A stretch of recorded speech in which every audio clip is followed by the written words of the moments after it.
தெனாலிராமன் கதைகள் 116. அறிவின் நிரூபணம். விஜயநகர சாம்ராஜ்யத்தில் ஒரு நாள் அரசர் கிருஷ்ணதேவராயர் அரசவையில் ஒரு கேள்வியை எழுப்பினார். உலகத்தில் அறிவே மிக விலை மதிப்பானது என்று எப்படி நிரூபிப்பது என்று கேட்டார். அமைச்சர்களும் பண்டிதர்களும் பல பதில்களை சொன்னார்கள். மூத்த பண்டிதர் சோமசுந்தரன், அரசே, அறிவு விலை மதிப்பானது என்பது அனைவருக்குமே தெரியும், ஆனால் அதை நிரூபிக்க முடியாது என்றார். அப்போது தெனாலிராமன் அமைதியாக முன்னே வந்து, மன்னா, நாளை அதை நான் நிரூபிக்கிறேன் என்றான். அடுத்த நாள் தெனாலிராமன் சந்தையில் ஒரு பழைய கிழிந்த புத்தகத்தை வாங்கினான்.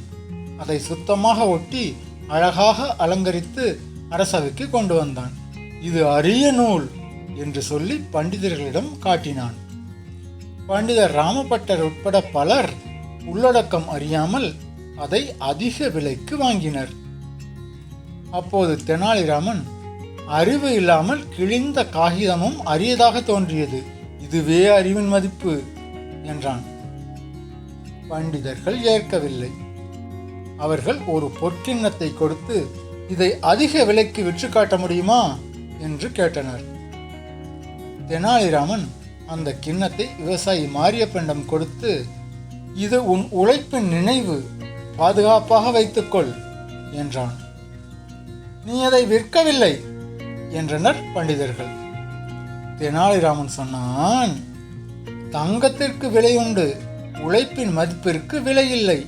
இனி வாழ்நாள் முழுவதும் மாரியப்பன் அதை பத்திரமாக பாதுகாப்பான். அதுவே அவன் தந்த அதிக விலை.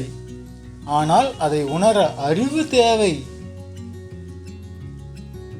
அரசர் தெனாலிராமனை பாராட்டினார். நீதி. அறிவையும் உழைப்பையும் புரிந்தவர்க்கு மட்டுமே அதன் உண்மையான மதிப்பு தெரியும். கதையையும் வீடியோவையும் முழுசாக பார்த்துருந்தா மட்டுமே உங்களுக்கு சப்ஸ்கிரைப் பண்ணுறதோடைய காரணம் புரியும். அதனால் சப்ஸ்கிரைப் பண்ணுங்கள், லைக் பண்ணுங்கள், கமெண்ட் பண்ணுங்கள்.